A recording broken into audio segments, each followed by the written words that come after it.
Hey everybody, welcome back to the Dungeon Dive. Daniel here, and welcome to the first video on Dungeon Crusade, Book 1, Genesis of Evil, and welcome to the land of Avalon here.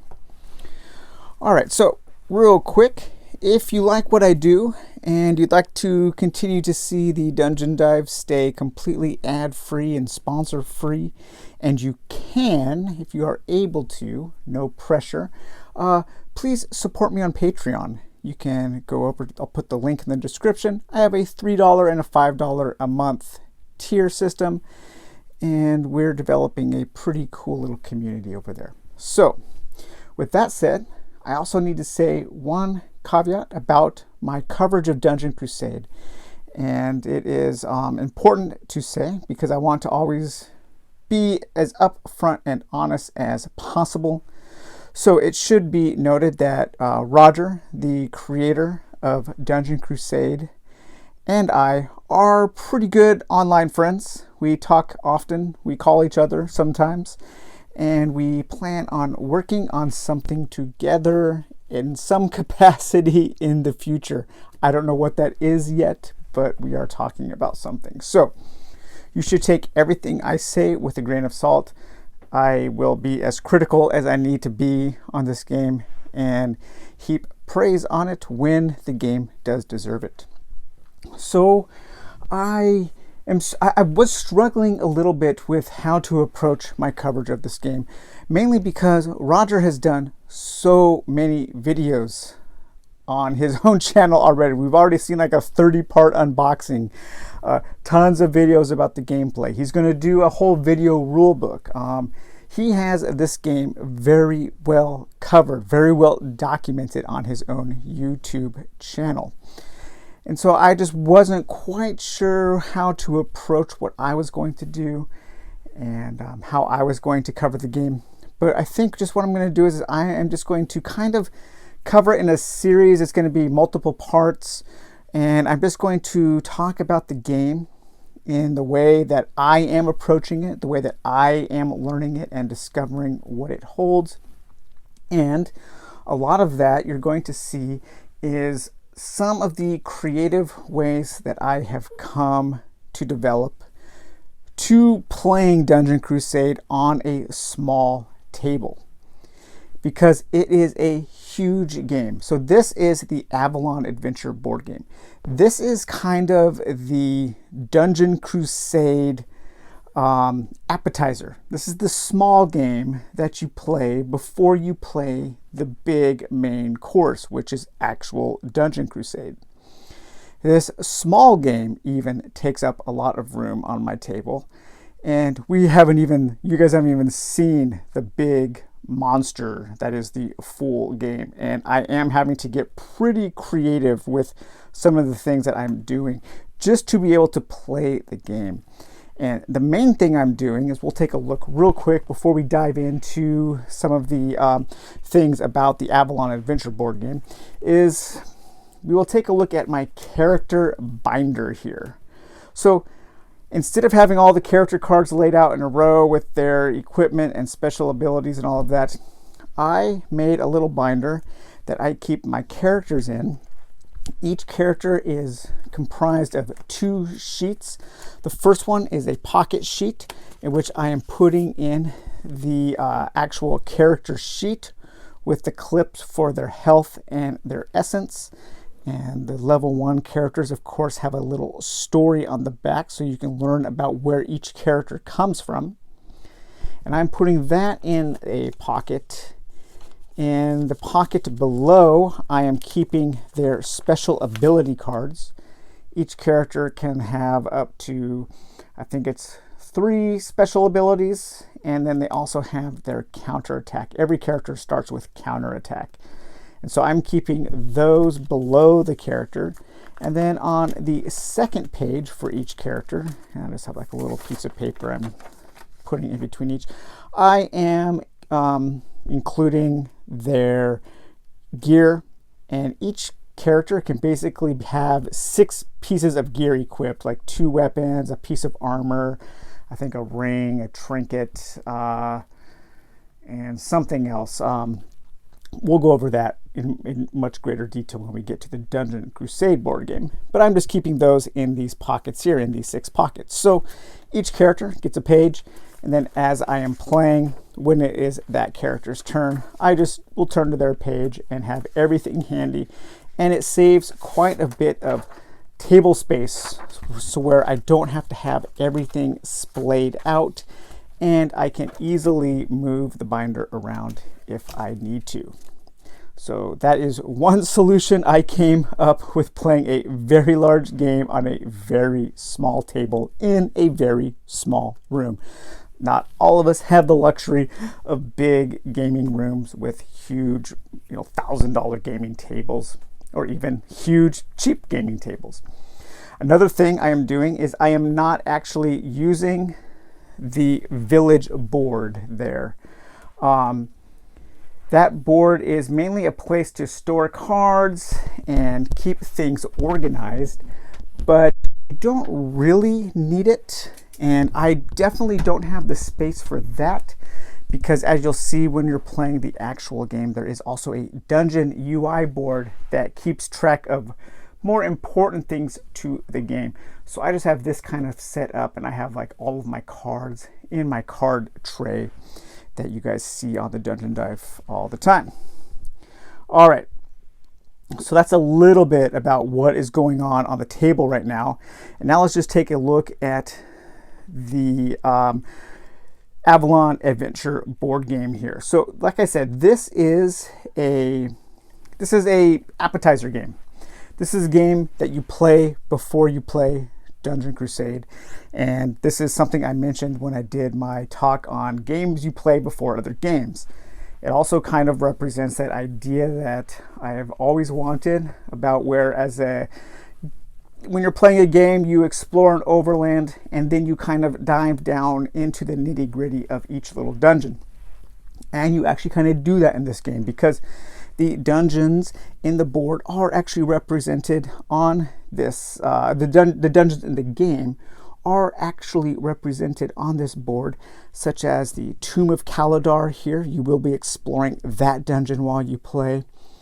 There are the, where's the rest? I haven't quite figured out everything. There are the Ancient Ruins, which you will go into. That's like kind of like the beginning dungeon that you're going to go into during the game.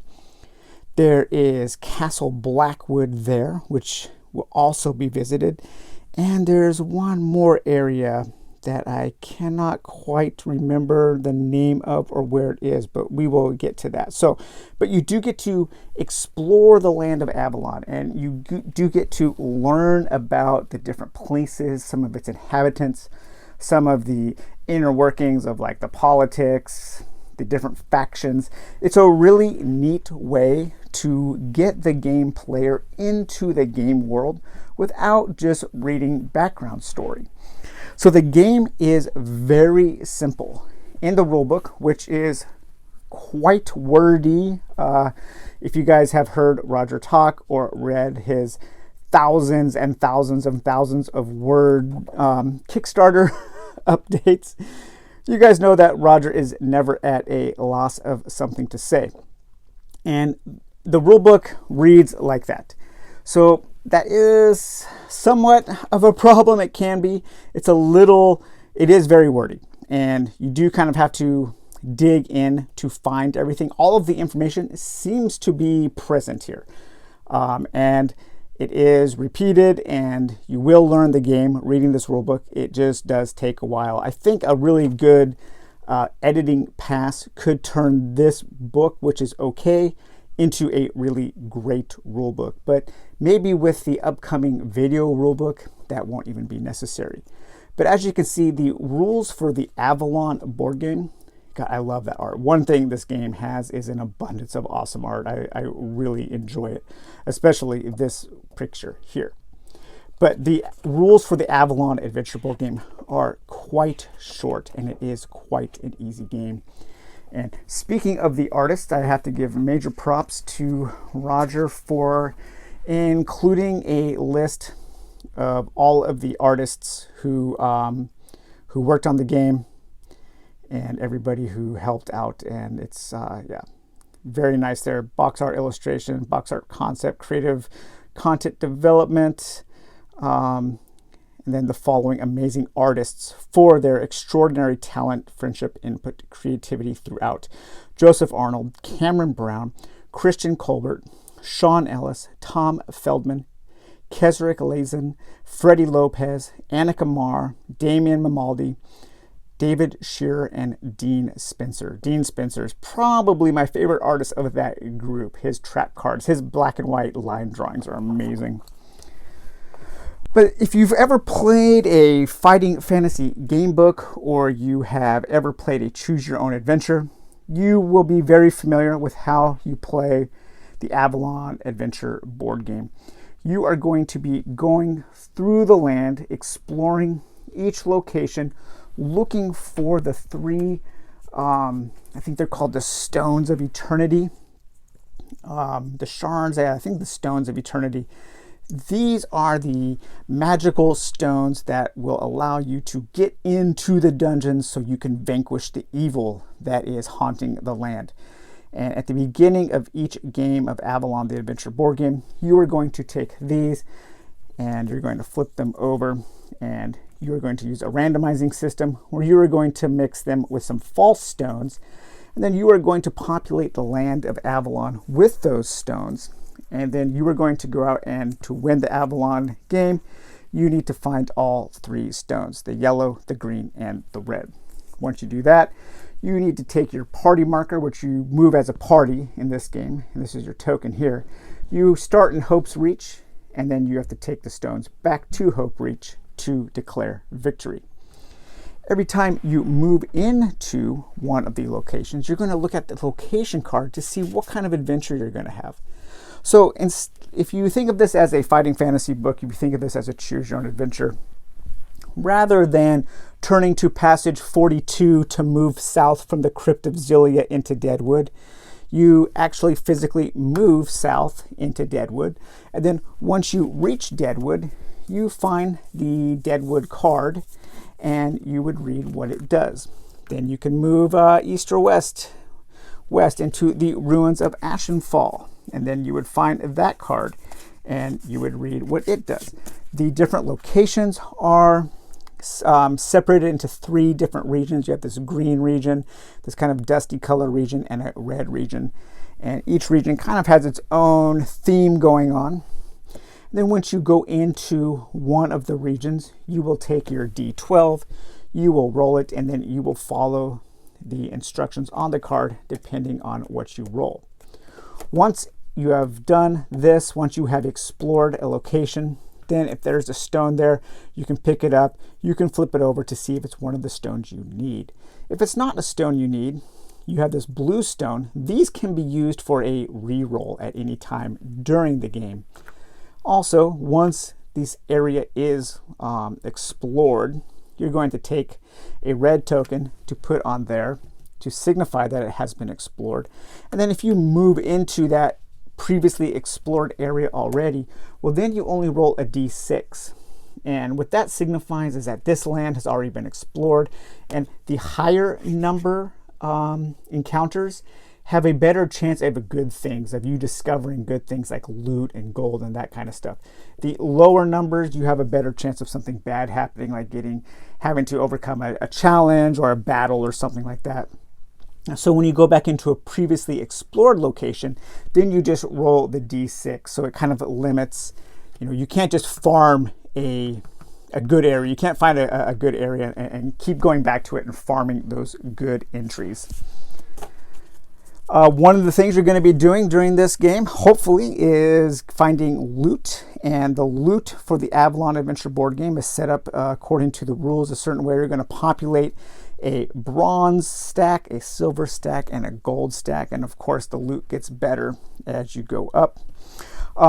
One component quality concern I have about the game is the cards are pretty thin. And it's also a little, I was thinking about sleeving them, but one thing is that they are just slightly longer than a sleeve, than a standard penny sleeve. So I'm not quite sure what's going on there.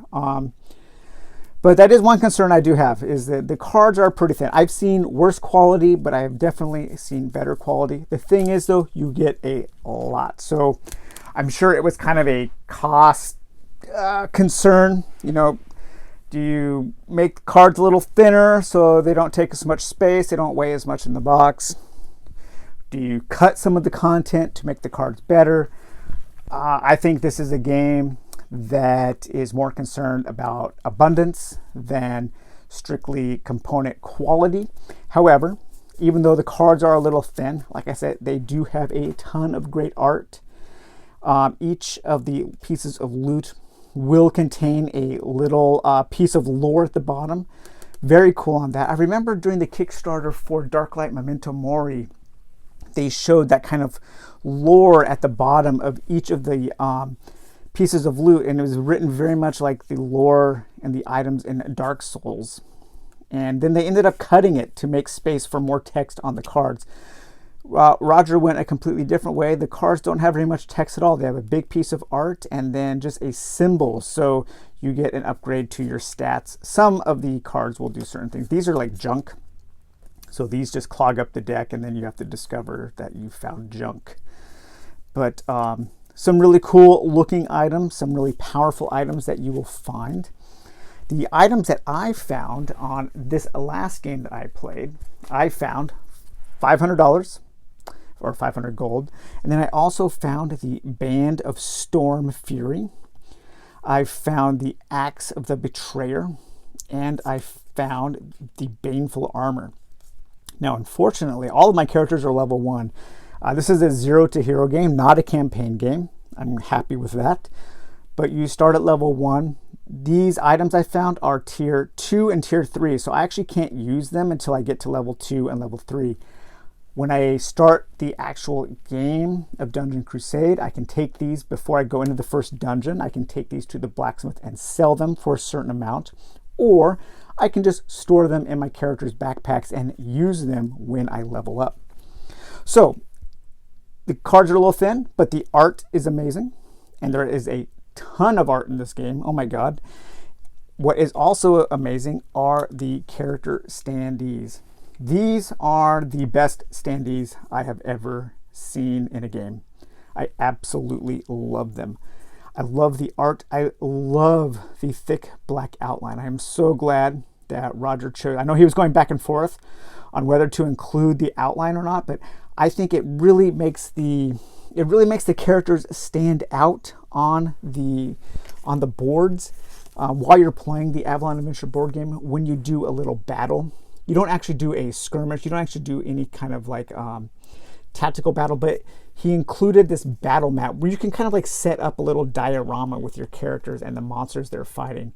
And the black outline just makes the characters really pop off of the background art, and I love it. These, I would love to get like a whole collection of standees like this. If I could get all of my Warhammer Quest characters and monsters and everything turned into standees like this, I would do it in a heartbeat, because these are amazing. And we'll take a look at a lot more of these when we actually go into the actual game. So yeah, that was just a really brief look of the Avalon Adventure board game for Dungeon Crusade. The Dungeon Crusade appetizer, if you will. This is going to whet your appetite. This is going to spice up the game in a way that you will know a little bit about what is going on in the world before you dive into the dungeon diving. So I think what I'm going to look at next, because this will be all packed up, and then we're going to take a look at my storage solution, because it is a little different than Roger's, and I think it works out pretty well. So we'll take a look at that. And then we will take a look at the setup for like the first scenario. The setup is a little intensive. I'm not gonna lie there. Until you get used to things, I think this is going to be a game that is going to take some time setting up. One thing I don't think you need to worry about, though, is it's not a game where the setup time is longer than the game, because I think this game is pretty long. This is like an all-day affair, I think, especially if you're playing with more than one person. This is a luxurious game, I would say. This is a game that you just want to sit back and kind of let it take over your life while it's set up on the table. And you are going to have to put some time into it, especially, we'll talk a little bit more in detail, but especially time reading the rulebook. It's all there. It just takes some time to get into, just because of Roger's writing and speaking style. I would like to go through. This is a perfect game. I would be so awesome if Universal had, if they made one of their amazing player aids, because I think this game could probably use it. It's not a very complex game. There's just a lot. And I'm going to make a pretty interesting comparison. And we will revisit this comparison as we continue to look at the game. But the game that this most reminds me of is Legend of Zaya. And I think I'm going to be able to make that argument, and I think you're going to be able to see it. They are both games that are greater than the sum of their parts. They are both games that use some outdated mechanisms like roll to move. They are both games that don't really have one particular thing that stands out, but they are games that have a whole bunch of little things that, when you put them together, create something unique and memorable. And one final thing for today is that this really is like the kind of game that Kickstarter was made for. You know, this is a game, this is a very personal project from somebody who has been passionate about making this game for many, many years. And without Kickstarter, this game wouldn't exist. You know, Kickstarter was not just used as a pre-order store for this game. I mean, I think the Kickstarter on this game ended in what, like 1975 or something. It's been a while, and I know that Roger has been working hard on it. And let's just hope his hard work pays off. So far, I have enjoyed my time with the Avalon Adventure board game. I've played twice. It's very simple, but it is also very fun in getting me into the mood of Dungeon Crusade and into the land of Avalon. So, all right, guys, well, I hope you enjoyed our first look at Dungeon Crusade. It's pretty exciting that this game is just here. You know, so many people thought that this game would never even materialize, and I am so happy that we are actually getting to play it now. It's a good thing. What a great way to kick off 2020. So, all right, guys, we'll talk to you later. Take it easy. Bye-bye.